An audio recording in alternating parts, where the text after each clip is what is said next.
Welcome to The Cellar.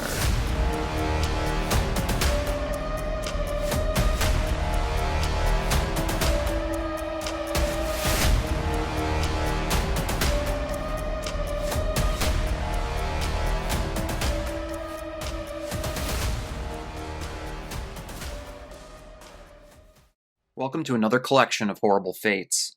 As I always like to do, I like to be up front in the beginning of these videos that this is a collection of stories previously covered on the channel. Some of you prefer when I do large collections of horrible fates, and typically once I have 10 or so stories that haven't been featured within a collection before, well, then I create a new collection for you all to enjoy. Now, without further ado, let's dive into this collection of horrible fates. This first story takes us to Disney's Contemporary Resort. Disney's Contemporary Resort is a resort located at the Walt Disney World Resort in Bay Lake, Florida. It opened on October 1st, 1971, and the hotel is one of the two original properties located at the complex alongside Disney's Polynesian Village Resort, and it is also adjacent to the Magic Kingdom theme park. We're going to travel back to November 12, 1992. 24-year-old Brian Rebeck was a host at the Top of the World restaurant that was located within Disney's Contemporary Resort. On this day, he was off duty and hanging out with his roommate. The pair would eventually make the decision to travel up to the 15th floor observation deck of the hotel. Brian wanted to show his roommate the unbelievable view from up there. The pair would soon arrive at the observation deck, and Brian would hop onto the 4-foot-high security barrier, taking a seat. It was broad daylight at the time, and the pair would begin looking around, impressed with the amazing vantage point they now had over the resort. What happened next? Not a single person could have seen coming. Out of seemingly nowhere, a giant wasp, followed by another and another, started attacking Brian while he was sitting on the security barrier. In a panic, he started swatting at the wasps, trying frantically to fight them off. As more arrived and attacked Brian, he would continue trying to get them off of him. But then, Brian lost his balance. Brian would fall over the edge of the observation deck. He would plummet 11 floors down, and his body would smash onto the 4th floor landing deck for the monorail. Brian hit so hard, his life ended on impact. One moment he was talking and enjoying the view with his roommate. The next, a bunch of pissed off wasps caused Brian to fall to his death below. In my research, I found that an employee stated, "We noticed the wasps. They were huge and all over the place. Then a little while later, someone came in screaming, 'Call 911. Disney officials would later state that they did not know where the wasps came from. It was also reported that hours after the incident, there were still wasps swarming the observation deck. In the end, the monorail had to be shut down for over 3 hours in order to recover the body and clean up the horrifying accident scene. It's an absolutely terrifying way for anyone to leave this world. As always, I want to send my deepest condolences to 24-year-old Brian Rebeck and all of his family and friends.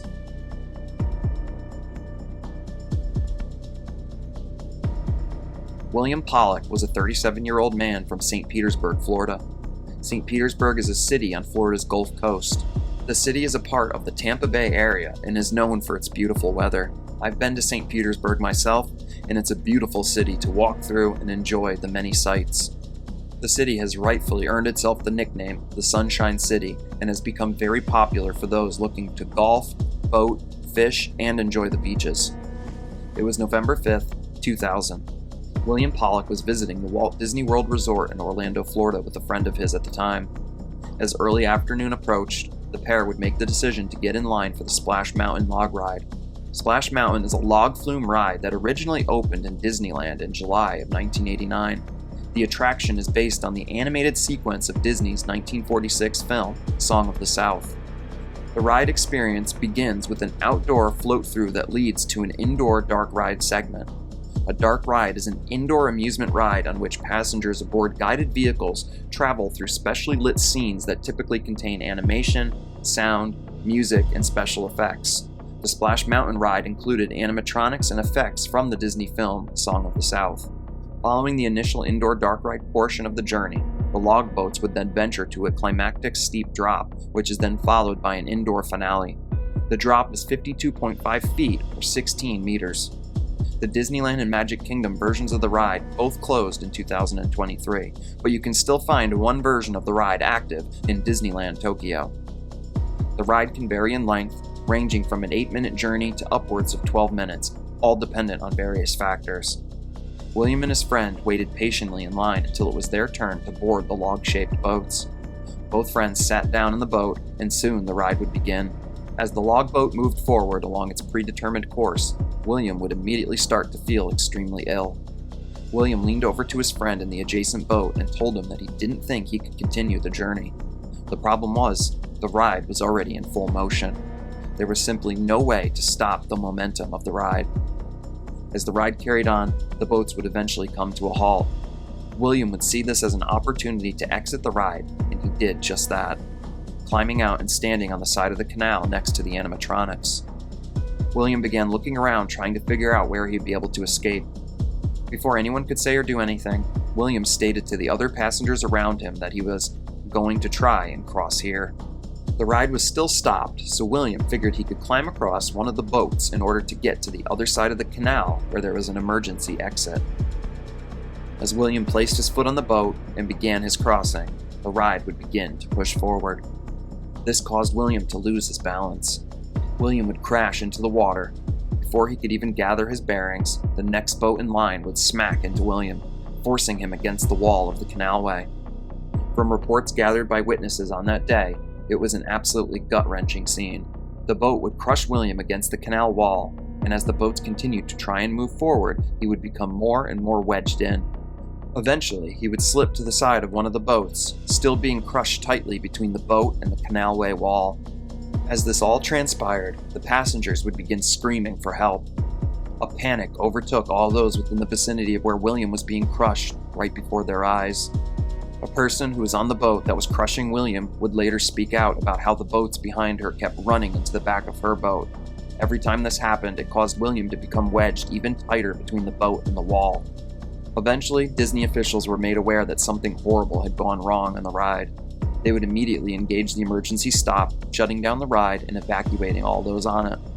William was eventually recovered from the water, and emergency services would rush him to the nearby Celebration Hospital, which is located in Kissimmee, Florida. Medical staff within the emergency room would do all they could for William, but sadly, he was pronounced dead at around 3 p.m. that afternoon. Following this loss of life, an investigation was soon launched into the incident. Disney officials would immediately comment, stating that the ride's operation had nothing to do with the tragedy. William's friend who was with him that day would end up speaking to the media, and he himself said that no one should be held accountable for his friend's death. He doesn't know what compelled William to get off the ride, but what he does know is that it was simply a tragic accident. Nothing more, nothing less. Disney would fully comply with the Orange County Police Department's investigation into the incident. The result of the investigation would determine that William's death was simply a horrible accident. Some have debated over the years whether William was sick to his stomach or whether he was having some sort of a panic attack. In the end, William's own friend who was with him that day has stated that even he doesn't know what compelled his friend to make the decisions he did on that fateful day. Typically, when I talk about tragic amusement park stories, it's usually a safety issue or some shortcuts the park has made that resulted in the tragedy. But in this case, William simply made some bad decisions that resulted in him losing his life in an absolutely horrifying manner. At the end of the day, what I do know for certain is that no one should have to suffer such a horrible fate. As always, I want to send my deepest condolences to all of William's family and friends.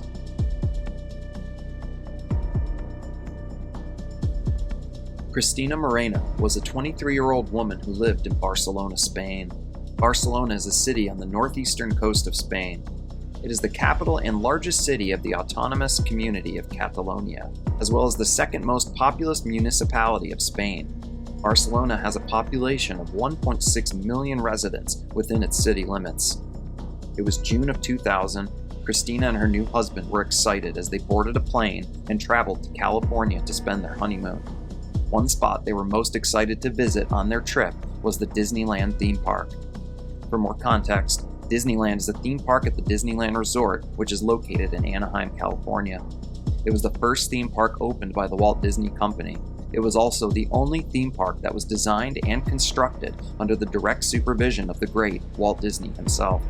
The park would open to guests on July 17, 1955.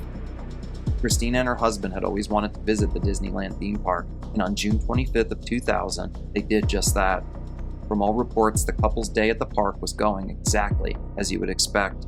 They were having an amazing time, and soon they made the decision to wait in line for the Indiana Jones Temple of the Forbidden Eye ride. Indiana Jones Adventure Temple of the Forbidden Eye is an enhanced motion vehicle dark ride attraction based on the Indiana Jones films that first premiered in theaters back in 1981 with Raiders of the Lost Ark.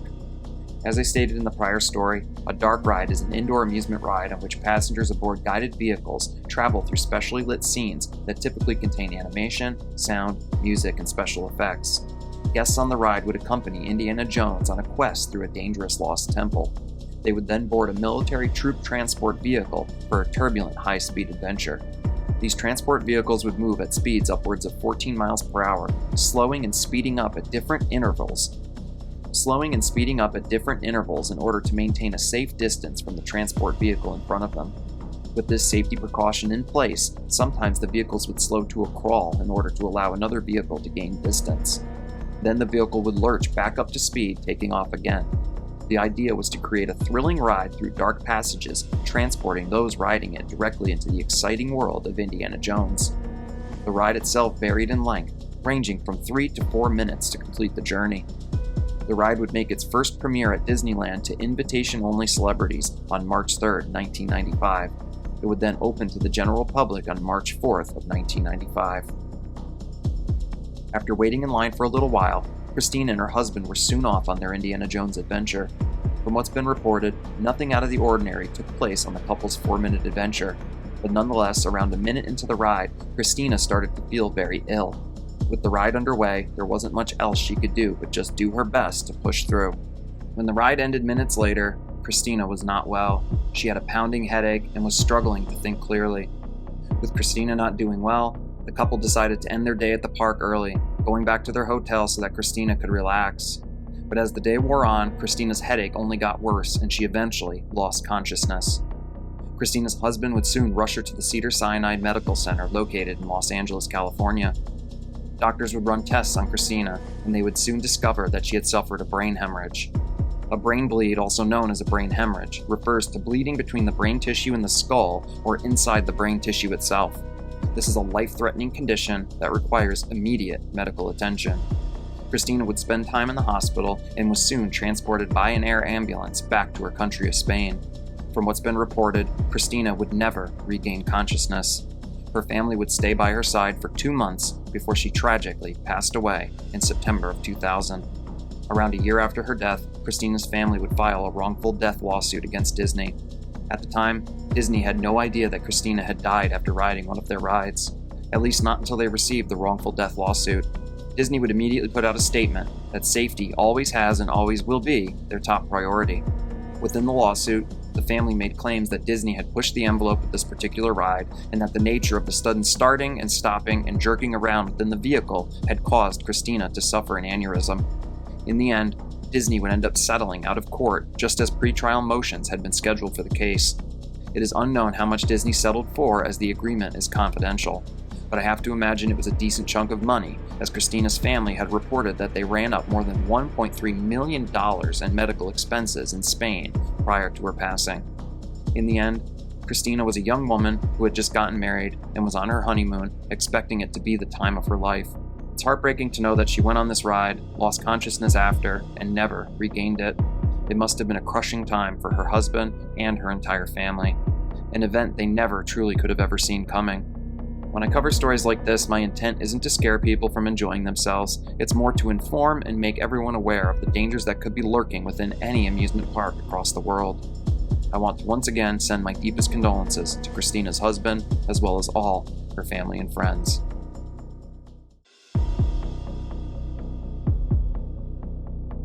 This first story takes us to Seffner, Florida. Seffner is a suburb located in Hillsborough County, Florida. It's approximately 13 miles or 21 kilometers east of downtown Tampa. Over the last decade, the once rural area has seen rapid growth, with numerous housing subdivisions being added to the landscape that contains tall live oak trees, strawberry farms, and lakes. The population has continued to grow, and it's believed that around 8,000 to 9,000 residents currently live there. For this story, we will travel back to the night of February 28, 2013. A 37-year-old man named Jeffrey Bush was fast asleep in his bedroom in a house located within Seffner, Florida. Jeffrey's 36-year-old brother Jeremy was in a room just down the hall from him at the time. Now, according to reports, there were 4 other people in the home at the time, but I was unable to find any information as to who they all were in relation to the 2 brothers. Outside the home, it was a comfortable 60 degrees. The faint hum of crickets and cicadas filled the air within the typically tranquil community. There was simply no warning, no telltale signs at all that something horrifying was just mere seconds away. As Jeffrey lay there fast asleep, he was suddenly jostled awake. It sounded as if a car had just smashed into the home in the middle of the night. I have to imagine that those first few seconds felt like he was in a horrifying nightmare that he would soon awake safely from. But as he became more coherent, Jeffrey began to scream. In the other room of the house, Jeremy heard his brother's calls for help. He immediately got to his feet and began running to his brother's bedroom door, throwing it open and scanning the area to see what was causing his brother's distress. The room was dark, so Jeremy reached for the light switch. As the light came on, Jeremy couldn't believe what he was looking at. His brother's bed, dresser, basically everything that had once sat in Jeffrey Bush's bedroom was now gone. Jeremy was bewildered at what was happening, but then he heard his brother's screams again. This time they were coming from within the massive hole that had opened up and swallowed the entire floor of the bedroom. Jeremy could see part of his brother's bed sticking out of the hole, but it too was slowly vanishing into the ground before him. With little time to think it through, Jeremy jumped into the hole in an effort to rescue his brother. He desperately reached into the dirt and debris, trying to find where his brother had been taken. No matter how hard he tried, he simply couldn't find his brother. The rest of the residents in the house would exit safely, calling 911 for help in the process. Before help arrived, Jeremy Bush yelled to his father-in-law to grab him a shovel. Jeremy then sat in that hole, digging at the ground with the shovel all the way up until emergency services finally arrived on scene. They quickly took note of the situation and were able to get Jeremy out of the hole safely. The ground was still unstable and the floor of the home was still breaking and falling apart all around him. He had tried with all his might to get his brother out of that hole, but Jeffrey Bush was never seen again. Rescue officials would safely remove everyone from the area. They then studied the hole in the ground and eventually determined that it was far too dangerous to send anyone in there. So much time had already passed, and they didn't believe there was any chance that Jeffrey Bush could have survived. It was deemed that a body recovery was just far too dangerous, and no one wanted another life to be lost in the process. So what happened to Jeffrey Bush? Well, according to the United States Geological Survey, a sinkhole is a depression in the ground that has no natural external surface drainage. Basically, this means that when it rains, all of the water stays inside the sinkhole and typically drains into the subsurface. Sinkholes are most common in what geologists call karst terrain. These are regions where the types of rocks below the land's surface can naturally be dissolved by groundwater circulating through them. Soluble rocks include salt beds and domes, gypsum, limestone, and other carbonate rock. Florida, for instance, is an area largely underlain by limestone and is highly susceptible to sinkholes. When water from rainfall moves down through the soil, these types of rock begin to dissolve. This creates underground spaces and caverns. Sinkholes are dramatic because the land usually stays intact for a period of time until the underground spaces just get too big. If there is not enough support for the land above the spaces, then a sudden collapse of the land surface can occur. The state of Florida is especially susceptible to sinkholes, and I found this video that was done by News Channel 10 that really dives into the reasons why Florida is so susceptible to the terrifying problem. If that happens, let's talk about sinkholes. So rain falls down. Here in Florida, the top layer is mostly sand. Then you've got a layer of clay, and then underneath of that you have this limestone. This is real porous. Lots of holes, the aquifers down there, that's where all the water is. So a lot of times what happens is we tend to see a lot of these in the wintertime when it's dry, and that water it dries up. And so this is actually holding pressure. When that water goes away, it can collapse from the weight on top of it. That's why we see it a lot in the wintertime. But in the summertime too, we get the rain to fall, that kind of acidic mixture starts to eat away at some of the limestone, and that can create the holes and the bigger holes. And what happens is once that hole gets big enough, it can't support the weight, it opens up to the surface, and that'll pull things down. In this case, it's a big one. Now, and also... He was laying down in bed. We just got home from work. I have a second job. I went to work, came home at 10 o'clock. We left and came back, and I knocked on his door and told him that we wasn't working today. So he said okay and everything, and I went in my room. I heard a loud crash like a car coming through the house, and I heard my brother screaming. So I ran back there and tried going inside his room, but all I seen was this big hole, real big hole, and all I seen was his mattress, and basically that was it. That's all I seen. You tried jumping in after him? Yes, I jumped in the hole and was trying to dig him out. I couldn't find him. I thought I could hear him hollering for me to help him.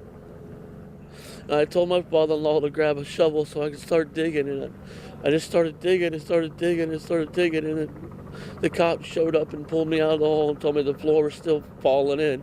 You guys are out. Why are you guys out here in support? Just to get closure, I guess. Make sure he's not dead. Make sure see if he's alive. But I know in my heart he's dead. But I just want to be here for him because I love him. It was my brother, man. As always, I want to take this time to send my deepest condolences to Jeffrey Bush's family, friends, and especially to his brother Jeremy. I can't imagine what it was like going through what he did.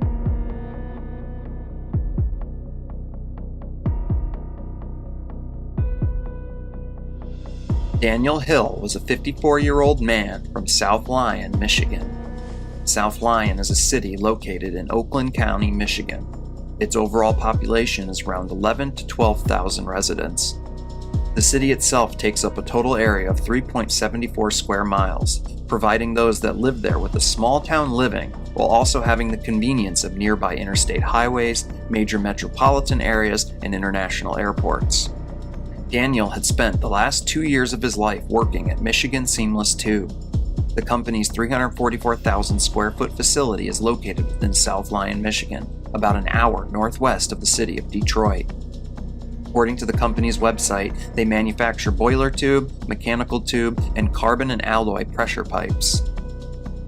It was Saturday, February 9th, 2013. Daniel Hill, or as his coworkers called him, Moose, was in the process of receiving training within the facility. Now, it's unclear exactly how everything transpired, but from what has been reported, Daniel was working adjacent to a large vat of sulfuric acid. At some point, Daniel approached the vat in an effort to test the acid solution, which should be at roughly a 10 to 12% concentration. It's not clear how or why, but while Daniel was testing the acid, he would fall into the large vat. This particular vat of acid was 8 feet deep, 10 feet wide, and 30 feet long. The sulfuric acid inside was kept at a temperature of 160 degrees Fahrenheit or 71 degrees Celsius.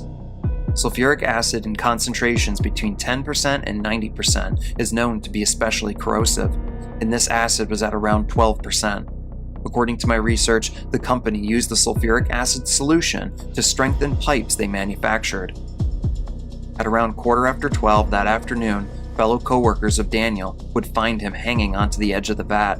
It was unclear how long he had been in there, but they soon rushed to his aid, doing all they could to pull him out of the vat, suffering numerous burns in the process. They would immediately bring Daniel to one of the safety showers as someone called for emergency services. At 12:21 p.m., police and rescue would arrive to the scene. At the time help arrived, Daniel was still walking on his own 2 feet. According to reports, he was able to speak with the police and paramedics as they quickly loaded him onto an ambulance and transported him to the University of Michigan Hospital, which is located in Ann Arbor. The trip to the hospital was about 15 miles in length and would have taken about 27 minutes for a normal commuter. All I know is that the trip had to have been agonizing for Daniel. When concentrated sulfuric acid contacts the skin, the resulting chemical reaction releases heat that brings sustained thermal damage to the skin. The sustained heat dehydrates local tissues and cells, and the consequential skin coagulation and necrosis may produce eschars and damage the microvascular system. According to the U.S. Centers for Disease Control, sulfuric acid is used in many industries and is highly corrosive. Chemical exposure through inhalation, ingestion, or direct contact can destroy the skin, eyes, teeth, and lungs. Severe exposure, like what Daniel encountered, can result in death. At the hospital, doctors and medical staff tended to Daniel, doing all they could to try and ease his pain and make him comfortable. At around 11:30 p.m. that night, approximately 11 hours since Daniel had fallen into the acid, he would ultimately succumb to his injuries. A fire official was later quoted as saying, "He lived in some of the worst pain imaginable." Following Daniel's tragic death, his family would speak to the news and thank the co-workers that heroically pulled him from the vat. At the same time, the Michigan Occupational Safety and Health Administration would begin their investigation into the tragic events. Months later, they would finally release their findings. The inspections ultimately resulted in 5 serious citations, according to the state agency, and more investigations since have been opened into the facility. The company was ultimately fined a measly $32,500 as a result of Daniel's horrible accident. What's even more alarming in this case is what was reported by the Detroit News. Michigan Seamless Tube, one of South Lyon's largest employers, has had 7 workplace safety violations since 2012 according to the U.S. Occupational Safety and Health Administration, with fines totaling $93,000. The state of Michigan fined the company $17,500 for a repeated violation a year ago of not guarding or protecting 6 employees from pinch points, places where people or body parts could be caught in a machine or between equipment. Regulators also found Michigan Seamless Tube had 4 serious violations in 2012. That included 4 instances of unguarded pinch points exposed to 18 employees that resulted in a $35,000 settlement. Another serious violation related to the company's control of hazardous energy resulted in a $35,000 fine. Ultimately, companies like this far too often put profits above the safety of their employees. The biggest problem is that far too often, the punishment these companies face is never enough to truly make a difference. So these companies continue on, and sadly, employees like Daniel end up one day paying the ultimate price. As always, my deepest condolences go out to Daniel Hill's family and friends.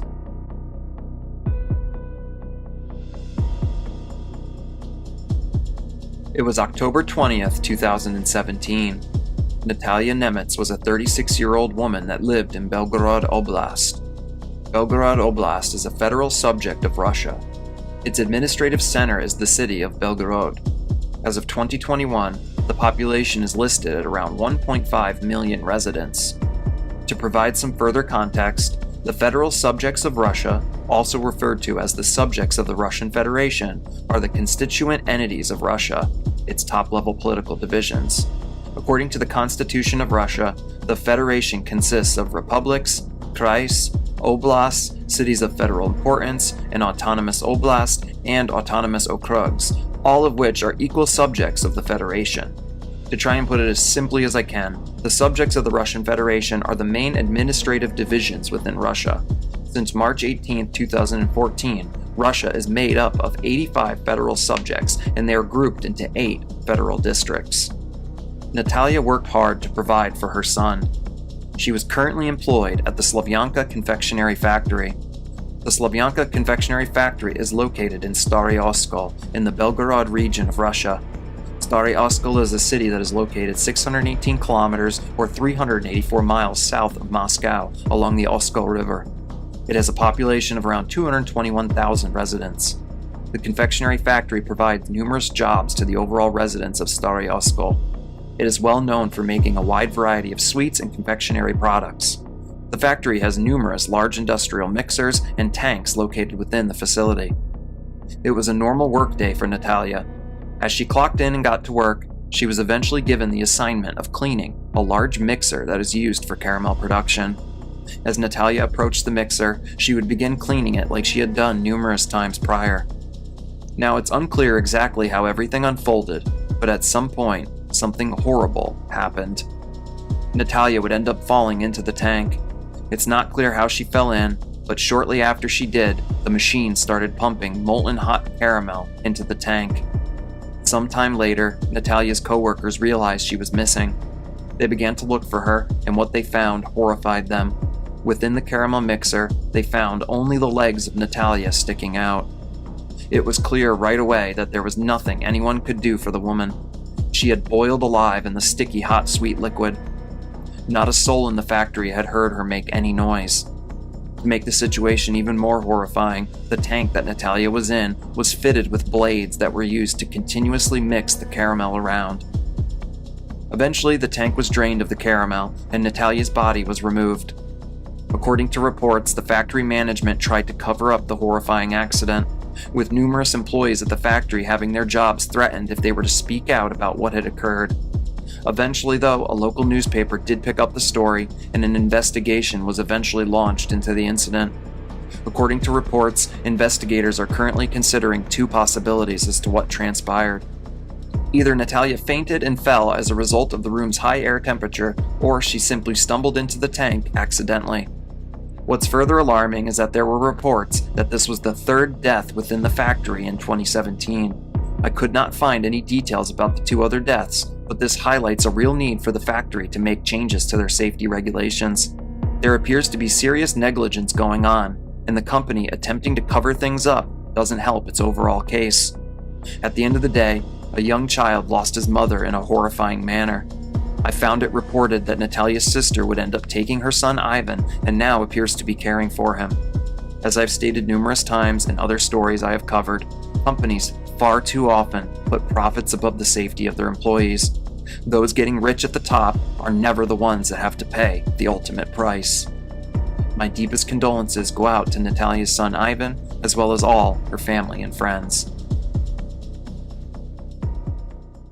It was December 20th, 2019, in Port Clinton, Ohio. Port Clinton is a city in Ottawa County, Ohio. It is located at the mouth of the Portage River on Lake Erie, about 34 miles southeast of Toledo. The city has a population of around 6,000 total residents.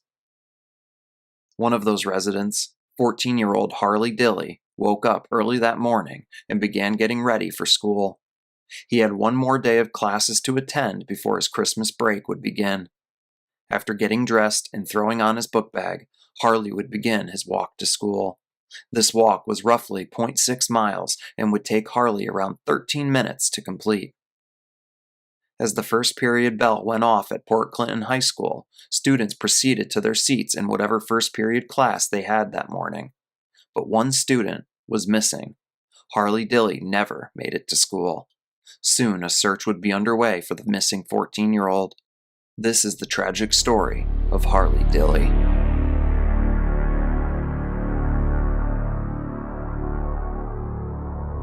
Harley J. Dilly was born on August 12, 2005 in Fremont, Ohio. He was the only child of parents Marcus and Heather Dilly. As Harley grew up, he was eventually diagnosed with ADHD and autism. I've read that Harley's life wasn't easy. He had a lot to overcome and was very brave and giving. He even volunteered at the local Salvation Army every year around the Christmas holiday. In his downtime, Harley loved playing video games with his friends and making YouTube videos. His YouTube content was primarily focused on making video game commentary videos. But at times, Harley would also make simple videos of himself in front of the camera talking about his life. What's up, boys? It's your boy Harley Dilly, back at it like a crack addict, and today, oh boy, the depression is over. The channel is, it's a channel. As far as Harley's home life, it was tumultuous at best. From what's been reported, Harley argued with his parents quite a bit. Both of his parents were said to have been very strict with him. When they would fight, it wasn't uncommon for Harley to leave home and not return for a day or more at a time. Typically, he would leave and go stay at a friend's house for a few days before finally returning home. These occurrences became such a norm that his parents never felt the need to call the police or report their son missing. That was until about a month before Harley's disappearance. According to reports, there was a call that was made to the police. whom would soon show up at Harley's house. There's no details as to what exactly transpired, but it is said that Harley was extremely worked up and had to be calmed down during the event. A few weeks after this, and a couple days prior to Harley's disappearance, Harley would end up breaking his cell phone. This led to another heated argument with his parents, as Harley asked his parents to replace his broken cell phone, and they told him they would do no such thing. They informed Harley that if he wanted a cell phone, he would have to work and earn money to pay for a replacement. This really upset Harley, and if you do a little research into his YouTube page, he primarily made videos revolving around Madden Football Mobile.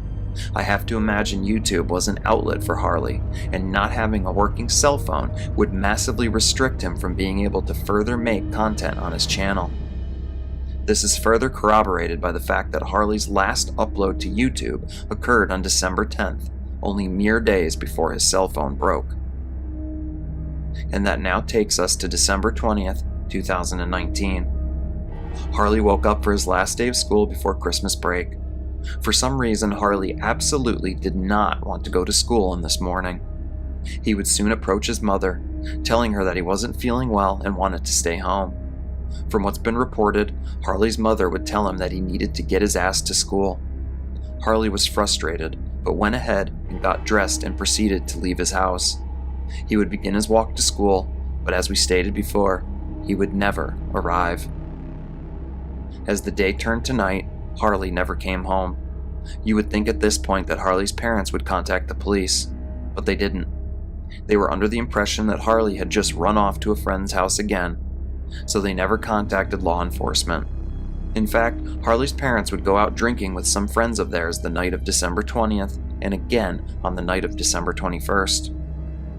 It wasn't until 11:50 p.m. on December 21st that Harley's parents would reach out to police and report their son missing. The police would soon come out to the Dilly residence to speak with his parents and start the investigation. The first question the police had for Harley's parents was why they waited so long to call. Harley's parents were upfront and honest, telling police that Harley often would get angry with them and leave, sometimes for days at a time, and they didn't initially believe this was any different. I question the decision-making of Harley's parents here, as not only did their son not come home for 2 days, but the school had made numerous efforts to get in touch with Harley's parents on December 20th about his absence from school. Harley's mother never responded to these calls. Police were quick to begin their search for Harley, first going to all of his friends' houses to look for him, but no sign of him was found. This led to the police putting out a be on the lookout for the missing boy. Police would soon obtain a small clue in the case, as they recovered some CCTV footage of Harley at around 6:08 a.m. on December 20th. This footage was obtained near Harley's home and on what would typically be his walk to school. This footage was the last time Harley Dilly would ever be seen alive. Those who lived in the community would soon join in on the search, as numerous volunteers would begin walking the streets near Harley's home, hoping to find some sign of him. But as more days passed, the hope that Harley would be found alive began to dwindle. And that now brings us to January 13th, 2020. An undisclosed tip would come into the police department about an abandoned house not far from where Harley lived. This house was in close proximity to where Harley had last been seen on CCTV footage. Police would soon arrive and begin searching the residence, where they would make a horrifying discovery. We will now dive into what the police believe happened to Harley. According to police, when Harley left home on December 20th, he never had any real intentions of actually going to school. Harley would leave his house, and his first thought was to find somewhere else he could go spend the day. From reports, Harley knew that this particular house was vacant and figured the home would be a decent enough of a place to hang out in. He could wait there for the school day to end, or wait there until his mom left. Some believe he just wanted to hang out long enough to then head home and play video games all day. Harley would arrive at the vacant house, but was unable to enter the residence by any normal means. It's at this point that Harley would end up scaling some scaffolding and a metal television antenna in order to gain access to the roof of the vacant home. With it being extremely cold outside, Harley would then make the decision to try and enter the house through the chimney he located on the roof. The chimney itself was only 9 by 13 inches. Harley was 4 foot 9 inches tall and weighed around 100 pounds. He was relatively small and must have thought that he could make it work because he soon began climbing into the chimney feet first. He made it around 15 feet into the chimney before he hit a floor. Harley had not realized when he climbed in that the chimney had been blocked off between the first and second floor of the house. Harley would soon come to a horrifying realization that there was simply nowhere else for him to go. He was stuck, and he was unable to get any leverage to climb back out. It is then believed that Harley began removing his jacket and sweatshirt. He managed to slip them off and proceeded to push them out of the chimney through a small vent that led into one of the upstairs bedrooms. When police arrived at the house, they had located his jacket on the second floor, and based on the location of the jacket, police soon used a camera to gain a view into the chimney. And that's when they made the horrifying discovery of Harley Dilly's lifeless body still wedged inside. The police would end up breaking into the chimney in order to finally free him. The coroner ultimately believed that Harley had succumbed due to compressive asphyxia, which is when a strong external force presses on your chest or abdomen, making it difficult to breathe. It is believed that Harley had slid into the chimney and the space was so tight that it was putting a ton of pressure on his chest. He most likely removed his jacket and sweatshirt to try and create more room, but it wasn't enough.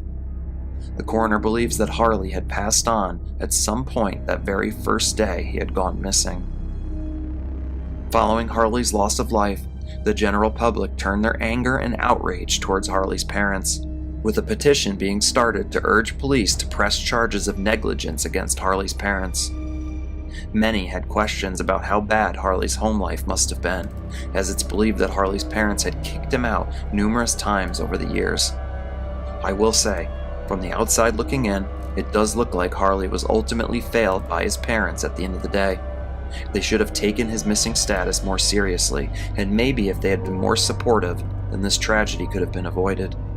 At the same time, we don't truly know all the ins and outs of Harley's family dynamic, and based on when police believe he passed on, it's hard to imagine he could have been found sooner.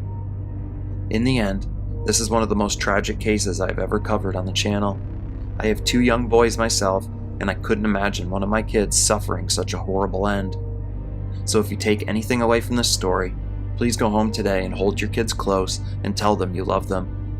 Give them the support they need and make sure they know you have their back in the end. I want to send my deepest condolences to Harley Dilly, as well as all of his family and friends. For some, cave diving is exhilarating. There is a thrill that comes with it, one of danger and exploration. Some do it for the sheer challenge, and some simply love exploring places that not many people will ever get to see. The inherent dangers that come with cave diving include getting lost, getting stuck, falling, flooding for some caves, hypothermia, falling rocks, and the potential for toxic gases to build up within some cave systems. For me, those are enough reasons to stay clear of cave exploration. But not everyone feels this way, which is evident as 2 million Americans alone visit caves annually. The vast majority that enter a cave do end up coming back out with no issue, but around 6.4 people a year lose their lives in caves, with half of the deaths belonging to cave divers. In today's video, we will be talking about John Jones and his harrowing adventure into the Nutty Putty Cave. Now, I know I am not the first to cover this story, and I won't be the last, but this particular tale has always stuck with me, and I decided I wanted to take a crack at sharing my own telling of what transpired. The Nutty Putty Cave is a hydrothermal cave located to the west of the Utah Lake in Utah County, Utah. To give more context, the cave is located around 57 miles south of Salt Lake City. The cave was notorious for its extremely narrow, slippery passageways. Even so, amateur and professional cavers alike would take their chances exploring this claustrophobic cave system. Over time, the cave grew in popularity, becoming a spot that was frequented often by both Boy Scout troops and college students. The first to explore the cave was a man named Dale Green. He and some friends of his would venture into the cave back in 1960. Dale Green originally debated on calling the cave Silly Putty, but later decided to call it Nutty Putty, simply because it sounded better. The name came about from the cave system's putty-like texture of soft brown clay that was found within many of the passages. The Nutty Putty cave is accessed through a small, narrow surface hole that leads down into the 1,400 feet or 430 meters of narrow chutes and tunnels inside. From 1960 to 2006, 4 rescue efforts were launched into the cave in order to free people that had become stuck. At the time, it was estimated that over 5,000 people were visiting the cave every year.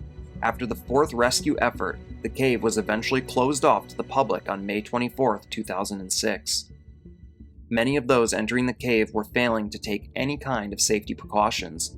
Also, due to the cave's popularity over the years, excessive smoothing of the rock had occurred. This led many to believe that a fatality was just around the corner. A gate would soon be installed, and for the next few years, no one would enter the caving system. That was until May 18th of 2009. Proper management was soon established for the cave. If you wanted to venture within, you had to fill out an application, and it was mandated that security precautions were being met before access to the cave was granted. Our story takes place 6 months after the cave reopened on November 24th, 2009. John Edwards Jones was a 26-year-old husband and father. Growing up, John was one of many siblings. As a young man, John, his brothers, and his father would often go on cave exploring expeditions all throughout the state of Utah. John's father had always loved caves, and it was something that he had introduced his children to early on in life. As John became a man and moved out of the house, he eventually met his future wife. The pair lived in Virginia, where John was attending school to become a pediatric cardiologist. The pair had just welcomed their first child a little over a year earlier, and John was excited as his wife was pregnant with their second child. As the Thanksgiving holiday approached in November of 2009, John and his family would travel to Utah to spend time with his family. The idea was thrown around that a group of them should head out to do some cave exploring. It was such a prominent thing that they all did throughout their childhood, and with so many of them around for the holidays, they figured this would be the best time for them to all do something like this together once again. At 8 p.m. on November 24th, John, along with a large group of friends and family, soon entered the Nutty Putty cave. The group would first explore the largest room within the cave, known as the Big Slide. After spending some time there, John, along with one of his brothers and 2 friends, decided they wanted to try and make their way to a more challenging section of the cave that is known as the birth canal. The birth canal is an extremely tight squeeze that drops down into a much larger space. It was given its name because when you come out the one side, it almost looks as if the cave is giving birth to those crawling through its narrow passage. As John made his way through the cave, he eventually located a hole in the wall that he believed to be the birth canal. He ventured in head first and continued crawling forward on his hands and stomach, expecting that eventually the hole would open up into a much larger space. But as he continued on, John found that the tunnel was only restricting his body more and more. John didn't know it at the time, but he had inadvertently entered an unmapped portion of the cave, an unmapped portion that led to nothing more than a dead end. Now, it's been debated how John got to this section, as it's not known which exact route he took to get there, but nonetheless, John continued forward until he came upon a sharp downturn in front of him. This downturn was almost a straight drop. Now, no one knows what John was thinking at the time, but many believe that John may have made the assumption that this was the last stretch of the birth canal. So John continued on straight down into the tunnel, and it wouldn't take long before John Jones came to a realization that he had made a horrifying mistake. Not only was this not the birth canal, but the tunnel did not open up at all. It became extremely narrow, and John was now stuck in a section of the cave, upside down and around 400 feet or 120 meters from the cave's entrance.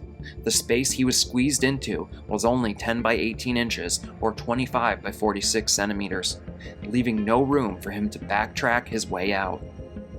John's brother Josh would be the first person to discover him. When he came upon his feet, he attempted to pull his brother out of where he was stuck. John came loose a little bit before slipping back into the crevice, becoming even more wedged than he was initially. To make matters even worse, when John slid back into the crevice, one of his hands became stuck underneath his body. John's brother Josh quickly realized that his brother was in a dire situation. he began making his way back out of the cave in order to call for help. Help was soon called, and the first rescuers would show up around 12:30 a.m. At this point, John had already been stuck in the cave for around 3 hours' time. Soon, a large group of rescuers arrived and entered the cave to see what the situation was. It was clear, right off the bat, that this rescue would be extremely difficult. As workers gathered together to plan their efforts, John's condition inside the cave was getting worse. It's unnatural for a person to be upside down for as long as John had been. Blood was pooling within his lungs and brain. There would also be immense pressure being placed on his cranium. In his position, John's heart would struggle to pump blood properly throughout the body. John tried to remain calm, but had moments where panic was setting in. Luckily, rescuers were able to get a two-way radio lowered down to John so that he could speak with his wife, who was now anxiously pacing outside the cave entrance. This helped calm John for a while the crew tried to figure out what to do. There were 3 ideas that were prominently tossed around. One idea involved pouring oil into the walls where John was trapped, making it easier to slide him out. The second idea centered around breaking his legs before forcefully pulling him from the crevice.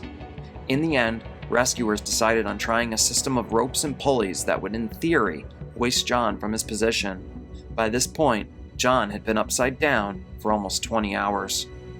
It was honestly a miracle that John was still alive at this point, but he continued fighting for his life. It took a significant amount of time and effort, but holes were soon drilled into the walls to attach the pulleys. A rope was then tied around John's feet, and 8 men would begin pulling. The pulling caused John great pain, since his legs would push against the cave walls each time they hoisted him. Rescuers were forced to take breaks in order to give John's legs a rest. It took a while, but eventually John was pulled up far enough for the first rescuer to make eye contact with him. In that moment, John looked at the rescuer and stated, "It sucks. I can't believe I'm upside down." The pulley system had been successful up to this point, and John was mere moments away from being pulled out of the cave. Rescuers soon got set and ready to start pulling once again. As John came free, relief that his situation was over started to set in. But then, the rope shot loose. All the rescuers involved were flung backwards as one of the bolts that attached the pulley to the wall had broken off. The notorious putty in the cave had crumbled, causing the issue. The man that was closest to John at the time was even knocked unconscious by a piece of flying debris. John had been a mere moment from rescue before he plunged once again, headfirst back into the crevice, finding himself right back to where it all started so many hours ago. As the dust settled, the rescuers surveyed what had happened. They also checked on John, who was seemingly wedged even further into the crevice than he had been before. The one rescuer who had suffered the blow to the head had to soon work his way out and be replaced. This took precious time that John was running out of. The new rescuer tried to drill a new hole, but the space was so tight it was hard to make any real progress. As all this was going on, John's body was fading fast. Now, I want to take a quick brief moment to recommend you all go to BrandonKowalis.com. Brandon was one of the rescuers that was there with John after the pulley system failed. He has his account of everything that took place on his website, and I think it's very insightful to say the least.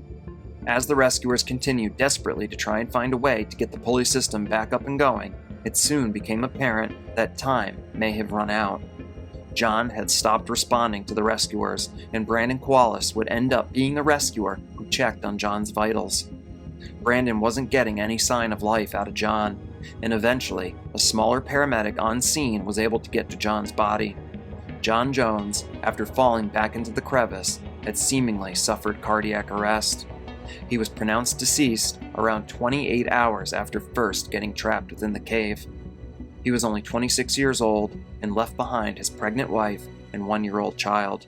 John had been so close to rescue, and in an instant, something broke and his fate became sealed.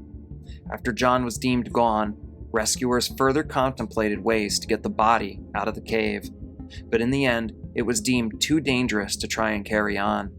Following the entire ordeal, the decision was made to seal the entrance to the Nutty Putty cave. John's body still rests there to this very day. The entrance is no more, and no one else will venture into the narrow, treacherous tunnels within.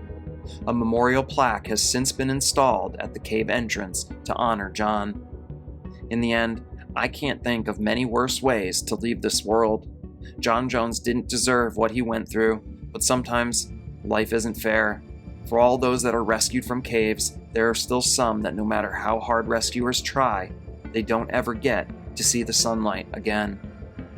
As always, my deepest condolences go out to John's family, friends, and especially to his wife and those beautiful children who never got to know their father. Thank you all for tuning in to another episode. If you enjoy the content, please hit that like and subscribe button. It helps the channel continue to grow. It's also very important that you hit the notification bell and turn on notifications, as you may not be alerted of my uploads if you don't do so. In the description box below, you'll also find a link to my merch store and a link to the Cellar Dwellers membership tier for the channel. If you're interested, please take a moment to check all those things out. If you'd like to submit your own scary story or any kind of story recommendation, you can do so using the email I have linked in the description box below. As always, I do all my research, writing, recording, and editing for the channel myself, so anything you do to support this channel is greatly appreciated. Until next time, I'll see you all again as we head back into the cellar.